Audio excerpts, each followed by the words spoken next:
தென்னாடுடைய சிவனே போற்றி, எந்நாட்டவர்க்கும் இறைவா போற்றி. இந்த காணொளியை நீங்கள் இப்போது பார்த்து கொண்டிருக்கிறீர்கள் என்றால் அது எந்தவிதமான தற்செயலான நிகழ்வும் அல்ல. கைலாயநாதனின் ஆணை இல்லாமல் இந்த பிரபஞ்சத்தில் ஓர் அணுவும் அசையாது. பல நாட்களாக, பல மாதங்களாக, ஏன் பல வருடங்களாக உங்கள் மனதில் இருக்கும் தீராத வலிக்கு, கவலைக்கு இன்று ஒரு முற்றுப்புள்ளி வைக்க அந்த எம்பெருமானே உங்களை இங்கு அழைத்து வந்திருக்கிறான் என்பதை முழுமையாக நம்புங்கள். இன்று சித்திரை முதல் நாள். புதிய தமிழ் புத்தாண்டு பிறந்துவிட்டது. எத்தனையோ புத்தாண்டுகளை நாம் கடந்து வந்திருக்கிறோம். ஒவ்வொரு முறை புதிய வருடம் பிறக்கும் போதும் இந்த வருடமாவது நமது கஷ்டங்கள் எல்லாம் தீர்ந்து விடாதா, நமது தலையெழுத்து மாறிவிடாதா, கடன் தொல்லைகள் ஒழிந்து குடும்பத்தில் ஒரு நிம்மதி பிறக்காதா என்ற பெரும் எதிர்பார்ப்போடுதான் இறைவனை வணங்குகிறோம். ஆனால் நாட்கள் செல்ல செல்ல பழைய கஷ்டங்கள் தொடரும்போது நமக்குள் ஒரு சோர்வு வந்து விடுகிறது. நான் எத்தனையோ கோவில்களுக்கு சென்று விட்டேன், எத்தனையோ பரிகாரங்கள் செய்துவிட்டேன், ஆனால் என் வாழ்வில் எந்த மாற்றமும் இல்லையே என்று மனம் தவிக்கிறது. உங்களின் அந்த தவிப்பு எனக்கும் புரிகிறது. ஆனால் ஒரு உண்மையை நீங்கள் ஆழமாக புரிந்து கொள்ள வேண்டும். சிவபெருமான் ஆடம்பரத்தை விரும்புபவன் அல்ல. அவன் அபிஷேக பிரியன் மட்டுமல்ல, அன்பிற்கும் பிரியமானவன். பல ஆயிரம் பொற்காசுகளை கொட்டிச் செய்யும் யாகங்களை விட கண்ணீரோடு முழுமையான நம்பிக்கையோடு நீங்கள் வைக்கும் ஒற்றை வில்வ இலைக்கு ஈசன் உடனடியாக செவிசாய்ப்பான். நமது வாழ்க்கையில் வரும் இன்பமும் துன்பமும் நமது முந்தைய வினைகளின் பயன் என்று ஆன்மீகம் சொல்கிறது. அந்த வினைகளை, கர்ம வினைகளை அறுக்கும் சக்தி ஆலகால விஷத்தை உண்ட நீலகண்டனுக்கு மட்டுமே உண்டு. சித்திரை மாதம் என்பது சூரியன் தனது உச்சபலத்தை பெறும் மாதம். பிரபஞ்சத்தில் ஒரு மாபெரும் ஆற்றல் உருவாகும் புண்ணிய காலம் இது. இந்த சித்திரை முதல் நாளில் வானவ மண்டலத்தில் உள்ள தேவாதி தேவர்களும் சித்தர்களும் முனிவர்களும் ஈசனின் அருளை பெற தவம் இயற்றும் நாள். இப்படிப்பட்ட இந்த மகத்தான நாளில் நீங்கள் செய்யும் ஒரு சிறு நற்செயல் பல ஆயிரம் மடங்கு புண்ணியத்தை உங்களுக்கு திருப்பித் தரும். பலர் நினைக்கிறார்கள், இறைவனின் அருளை பெற வேண்டுமானால் காடு மலைகளை தாண்டி செல்ல வேண்டும், உடலை வருத்தி தவம் செய்ய வேண்டும் என்று. ஆனால் ஈசன் அவ்வளவு கடினமானவன் அல்ல. அவன் போலாநாத், மிக எளிமையானவன், எளியவர்களின் இறைவன். உங்கள் மனதில் வஞ்சமில்லாமல், மற்றவர்களுக்கு தீங்கு நினைக்காமல், முழுமையான சரணாகதியோடு ஈசனை அழைத்தால் அடுத்த நொடியே உங்கள் முன் வந்து நிற்பான் அந்த கைலாயநாதன்.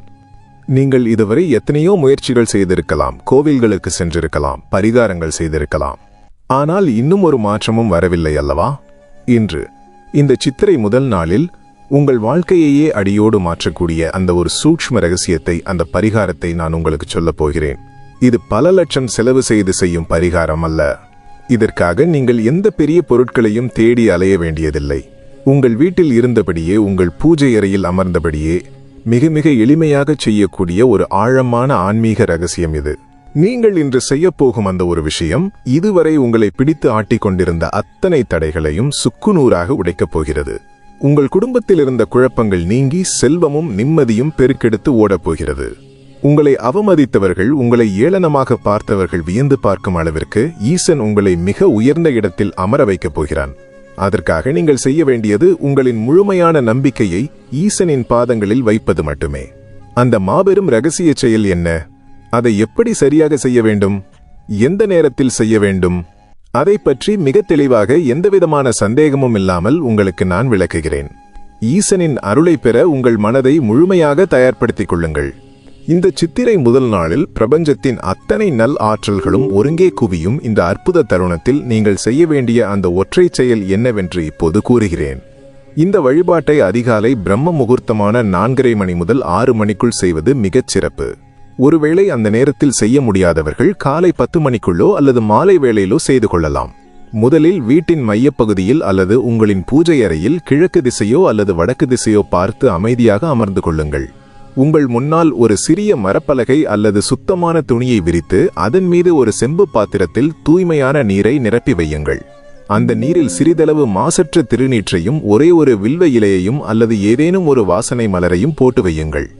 அதற்கு அருகில் தூய்மையான நெய் அல்லது நல்லெண்ணெய் ஊற்றி ஒற்றை முகமோ அல்லது 5 முகமோ கொண்ட ஒரு அகல் விளக்கினை ஏற்றுங்கள்.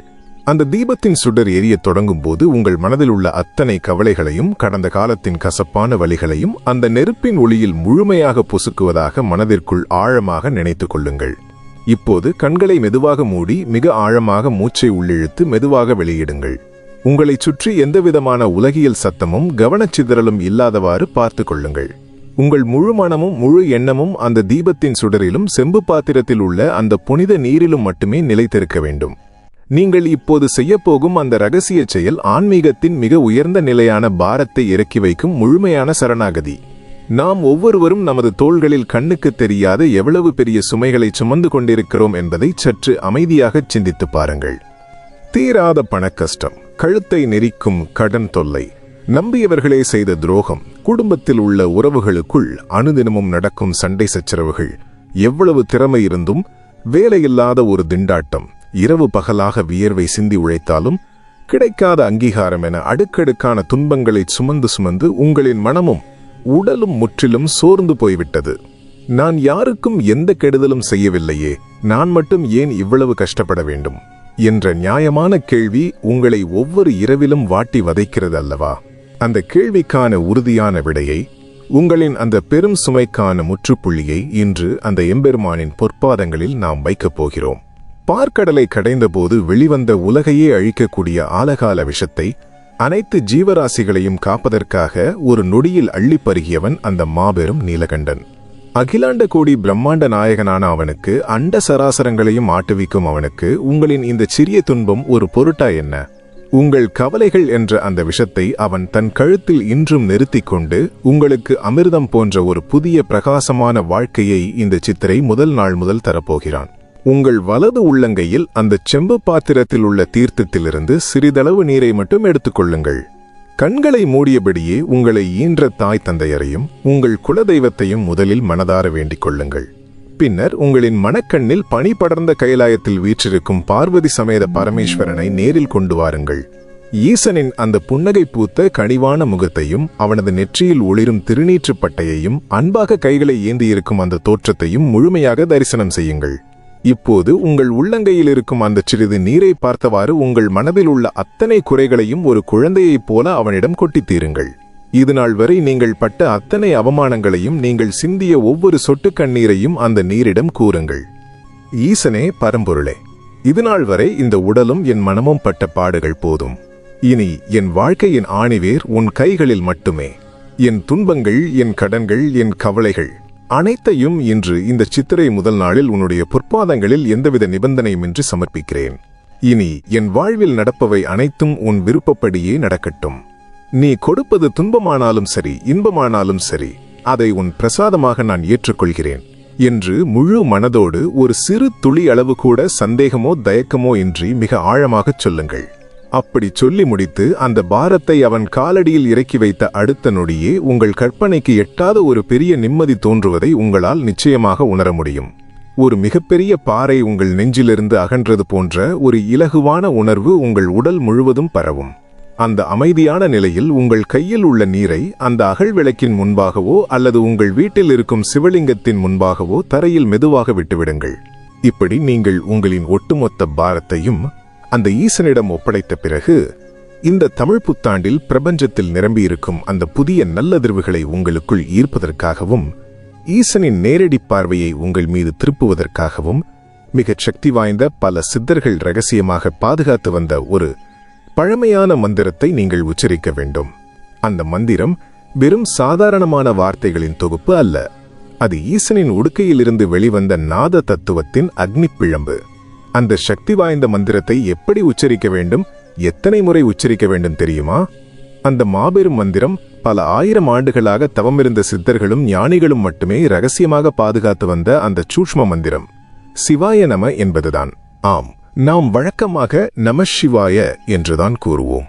ஆனால் வாழ்க்கையில் தடைகள் அனைத்தையும் உடைத்தெறிய, கர்ம வினைகளை வேரோடு அழிக்க சித்தர்கள் காட்டிய வழி இந்த சூக்ஷ்ம பஞ்சாட்சரமான சிவாய நம என்ற மந்திரத்தை உச்சரிப்பதுதான்.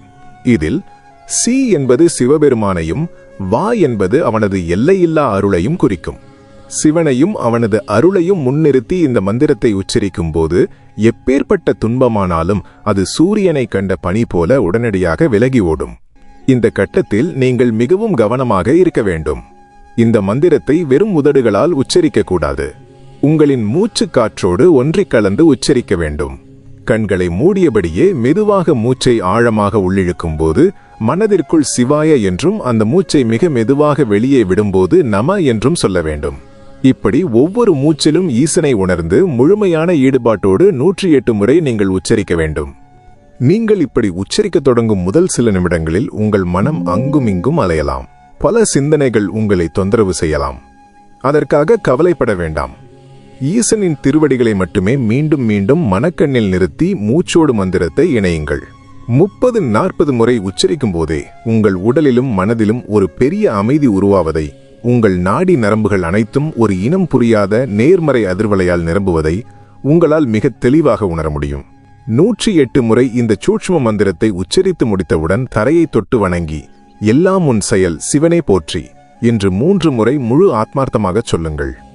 இதை செய்த மறுநொடியே என் வாழ்க்கையில் மிகப்பெரிய அற்புதம் நடந்துவிடுமா, வானத்திலிருந்து பொற்காசுகள் கொட்டுமா என்று சிலர் நினைக்கலாம்.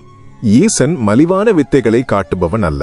அவன் உங்களின் மொத்த விதியையே மாற்றி எழுதுபவன்.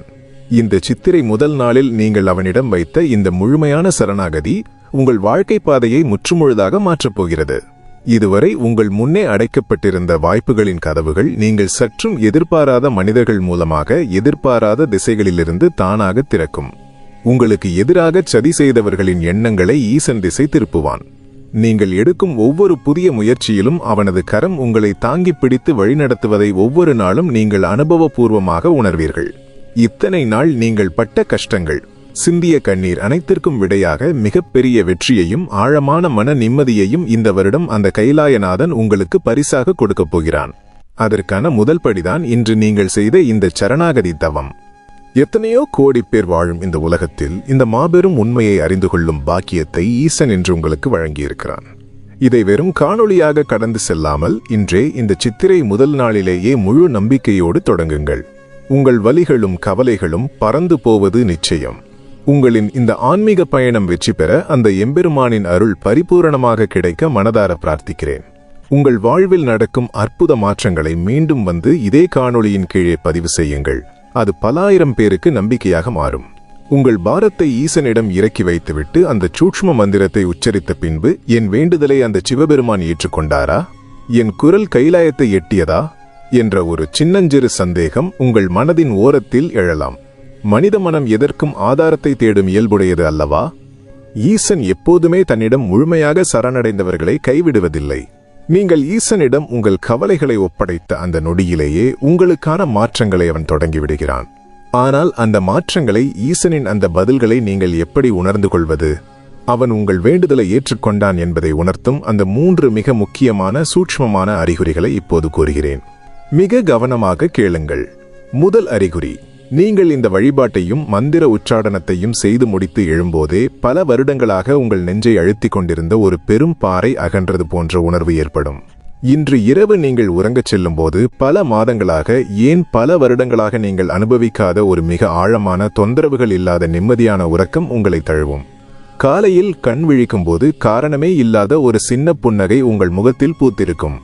இதுதான் ஈசன் உங்கள் மனக்கவலைகளை தன் தோளில் ஏற்றுக்கொண்டான் என்பதற்கான முதல் மற்றும் மிகப்பெரிய அறிகுறி. இரண்டாவது அறிகுறி, அடுத்த சில நாட்களிலேயே உங்களுக்கு சற்றும் சம்பந்தமில்லாத, நீங்கள் முன்பின் பார்த்திராத ஒரு நபர் மூலமாகவோ அல்லது ஒரு சிறிய நிகழ்வின் மூலமாகவோ உங்கள் பிரச்சனைக்கு ஒரு சிறு திறவுகோல் கிடைக்கும். ஒரு கடினமான சூழ்நிலையில் நீங்கள் சிக்கித் தவிக்கும் போது திடீரென ஒருவர் வந்து எந்த பிரதிபலனும் எதிர்பாராமல் உங்களுக்கு உதவி செய்துவிட்டு செல்வார். நினைவில் கொள்ளுங்கள், சிவபெருமான் கையில் சூலாயுதத்துடனும் புலித்தோல் அணிந்தும் நேரில் வரமாட்டான். அவன் மனித ரூபத்தில் ஒரு சாதாரண ஏழையாகவோ அல்லது ஒரு சக பயணியாகவோ வந்து உங்களை காப்பான். அப்படி நடக்கும்போது இது என் ஈசனின் செயல் என்பதை உணர்ந்து மனதார அவனுக்கு நன்றி சொல்லுங்கள். மூன்றாவது அறிகுறி, நீங்கள் வீட்டை விட்டு வெளியே செல்லும் போதோ அல்லது ஏதேனும் ஒரு முக்கிய வேலையாக செல்லும் போதோ எதிர்பாராத விதமாக ஒரு பசுமாடு உங்கள் எதிரில் வருவதோ அல்லது ஒரு சிறிய நாய் உங்களை நோக்கி வாலாட்டி கொண்டு அன்பாக வருவதோ நடக்கும். இன்னும் சொல்லப்போனால், நீங்கள் சற்றும் எதிர்பார்க்காத ஒரு தருணத்தில் தூரத்திலிருந்து ஒரு ஆலய மணியோசை உங்கள் காதுகளில் மிக தெளிவாக ஒலிக்கும். இவை அனைத்தும் பரமேஸ்வரனின் நேரடி பார்வை உங்கள் மீது விழுந்துவிட்டது என்பதை குறிக்கும் மங்களகரமான சகுனங்கள் ஆகும். இந்த அறிகுறிகளை நீங்கள் உணரும்போது உங்கள் நம்பிக்கை இன்னும் பல மடங்கு அதிகரிக்கும். ஆனால் இங்கேயும் நீங்கள் ஒரு விஷயத்தில் மிக மிக கவனமாக இருக்க வேண்டும். நீங்கள் ஈசனிடம் உங்கள் பாரத்தை இறக்கி வைத்த பின்பு அந்த நாள் முழுவதும் ஒருவிதமான அமைதியான மனநிலையில் இருப்பீர்கள். ஆனால் உலக மாயை உங்களை சும்மா விடாது. சற்று உங்கள் பொறுமையை சோதிப்பது போல உங்கள் குடும்பத்திலோ அல்லது மற்ற இடங்களிலோ யாராவது தேவையற்ற வார்த்தைகளை பேசி உங்களை கோபப்படுத்த முற்படலாம். பழைய கவலைகளை மீண்டும் உங்கள் ஞாபகத்திற்கு கொண்டு வரலாம். அது நீங்கள் ஈசனிடம் பெற்ற அந்த நேர்மறை ஆற்றலை சிதறடிப்பதற்கான ஒரு சோதனை என்பதை புரிந்து கொள்ளுங்கள். அந்த தருணத்தில் நீங்கள் உணர்ச்சி வசப்பட்டு கோபப்பட்டால் நீங்கள் காலையில் செய்த சரணாகதியின் பலன் குறைந்துவிடும். எனவே இந்த நன்னாளில் யார் உங்களை காயப்படுத்த நினைத்தாலும் மனதிற்குள் சிவாய நம என்று சொல்லிக்கொண்டு தாமரை இலை தண்ணீர் போல எதிலும் ஒட்டாமல் மெல்லிய புன்னகையோடு கடந்து செல்லுங்கள். உங்கள் மௌனம்தான் ஈசனின் மீதான உங்கள் முழுமையான நம்பிக்கையின் அடையாளம். இப்படி உங்கள் மனதை கட்டுப்பாட்டில் வைத்துக்கொண்டு ஈசனின் இந்த எல்லையில்லா கருணையை முழுமையாக தக்கவைத்துக் கொள்ள உங்களை சுற்றி அரண் போல ஒரு பாதுகாப்பை உருவாக்க இந்த சித்திரை முதல் நாளில் நீங்கள் செய்ய வேண்டிய மிக முக்கியமான ஆனால் மிக மிக எளிய தர்மச் செயல் ஒன்று உள்ளது. நாம் செய்யும் தான தர்மங்களே நமது முன்ஜென்ம வினைகளை தீர்க்கும் மாமருந்து. அதிலும் இந்த தமிழ் புத்தாண்டு தினத்தில் செய்யப்படும் ஒரு குறிப்பிட்ட தர்மம் உங்கள் பரம்பரைக்கே புண்ணியத்தை சேர்க்கக்கூடியது. அதை செய்வதற்கு நீங்கள் பெரும் செல்வந்தராக இருக்க வேண்டிய அவசியமில்லை. உங்கள் வீட்டில் இருக்கும் சிறிதளவு உணவே போதுமானது. அந்த தர்மம் என்ன? அதை யாருக்கு செய்ய வேண்டும்? அதை செய்வதால் உங்கள் வாழ்வில் அடுத்த சில மாதங்களில் நடக்கப் போகும் அந்த மிகப்பெரிய மாற்றம் என்ன? அந்த எளிய தர்மம் வேறு ஒன்றுமில்லை, ஜீவகாருண்யம் எனப்படும் அன்னதானம். ஜீவனே சிவன் என்று திருமூலர் தன் திருமந்திரத்தில் மிக அழகாக குறிப்பிட்டுள்ளார்.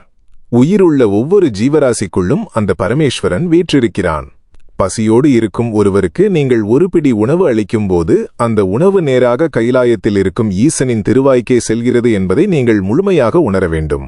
இதற்காக நீங்கள் பல ஆயிரம் ரூபாய் செலவு செய்து நூற்றுக்கணக்கானவர்களுக்கு பந்தி வைத்து உணவளிக்க வேண்டும் என்று ஈசன் ஒருபோதும் எதிர்பார்க்கவில்லை. அப்படி செய்வது உங்கள் வசதியை பொறுத்தது. ஆனால் உங்களிடம் உள்ளதில் உங்கள் வீட்டில் இன்று சமைத்த உணவில் ஒரே ஒரு பிடி உணவை எடுத்து பசியால் வாடும் ஏதேனும் ஒரு ஜீவனுக்கு உங்கள் கைகளால் அன்பாக வழங்குங்கள். அது ஆதரவற்ற ஒரு ஏழை மனிதராக இருக்கலாம், அல்லது உங்கள் வீதி வழியே பசியோடு செல்லும் ஒரு வாயில்லா ஜீவனான தெருநாயாக இருக்கலாம், அல்லது மரத்தில் தவிக்கும் ஒரு சிறு பறவையாக கூட இருக்கலாம். அவர்கள் அந்த உணவை சாப்பிட்டு முடித்த மறுநொடி அவர்களின் வயிற்றிலிருந்து ஒரு சிறு பெருமூச்சு வெளிவரும் அல்லவா? அந்த பெருமூச்சு உங்கள் தலைமுறையையே காக்கக்கூடிய மாபெரும் கவசமாக மாறும்.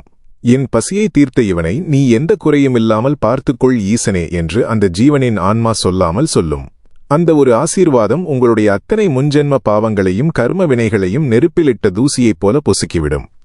இந்த சித்திரை முதல் நாளில் உங்கள் கவலைகள் அனைத்தையும் ஈசன் பாதத்தில் இறக்கி வைத்துவிட்டு சிவாய நம என்ற அந்த சக்தி வாய்ந்த மந்திரத்தை 108 முறை உச்சரித்துவிட்டு நிறைவாக இந்த ஒரு பிடி உணவை ஏதேனும் ஒரு ஜீவனுக்கு தர்மமாக வழங்கி பாருங்கள். நான் உறுதியாக கூறுகிறேன், இந்த தமிழ் புத்தாண்டு உங்கள் வாழ்க்கையில் நீங்கள் இதுவரை காணாத ஒரு மாபெரும் பொற்காலமாக மாறப்போகிறது. முடங்கி கிடந்த உங்கள் தொழில் இனி விண்ணை தொடும் அளவிற்கு உயரும். கழுத்தை நெரித்த கடன்கள் பனி போல உருகி மறையும். உங்களை விட்டு பிரிந்த உறவுகள் உங்களின் உண்மையான அன்பை புரிந்து கொண்டு மீண்டும் உங்களை தேடி வருவார்கள். நோயற்ற வாழ்வும் குறைவற்ற செல்வமும் உங்கள் இல்லத்தில் நிரந்தரமாக குடிகொள்ளும். ஈசனின் மீது நீங்கள் வைத்த இந்த அசைக்க முடியாத நம்பிக்கையும் இன்று நீங்கள் செய்த இந்த சரணாகதியும் உங்களை ஒருபோதும் கைவிடாது.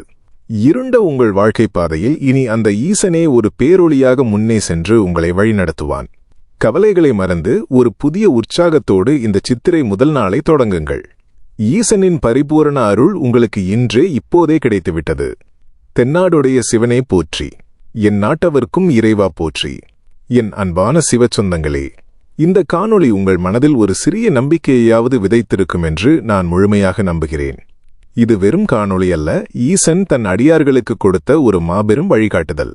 இந்த தகவல் உங்களைப் போலவே வாழ்க்கையில் பல கஷ்டங்களை சந்தித்து ஒரு சிறு ஆறுதலுக்காக தவித்துக் கொண்டிருக்கும் உங்கள் நண்பர்களுக்கோ அல்லது உறவினர்களுக்கோ நிச்சயமாக ஒரு பெரிய திருப்புமுனையாக அமையலாம். அதனால் இந்த காணொளியை அவர்களுக்கு தவறாமல் பகிருங்கள். உங்கள் ஒரு சிறு பகிர்வு ஒருவரின் வாழ்க்கையையே மாற்றும் கருவியாக மாறலாம். இதுபோன்ற பல ஆழமான ஆன்மீக ரகசியங்களையும் ஈசனின் அளப்பரிய மகிமைகளையும் தொடர்ந்து அறிந்து கொள்ள நமது சிவனே போற்றி வலையொலியோடு இணைந்திருங்கள். மறக்காமல் சந்தா செலுத்தி அருகில் இருக்கும் மணி ஐகானையும் அழுத்திவிடுங்கள். உங்கள் கவலைகள் அனைத்தையும் ஈசன் பாதத்தில் வைத்துவிட்டீர்கள் என்பதை உறுதி செய்ய காணொளியின் கீழே உள்ள கருத்து பெட்டியில் ஓம் நம சிவாய என்றோ அல்லது சிவாய நம என்றோ மனதார பதிவிடுங்கள். ஈசனின் அருள் உங்கள் குடும்பம் முழுவதும் நிறையட்டும். மீண்டும் ஒரு அற்புதமான ஆன்மீக தகவலோடு உங்களை சந்திக்கிறேன். நன்றி, வணக்கம்.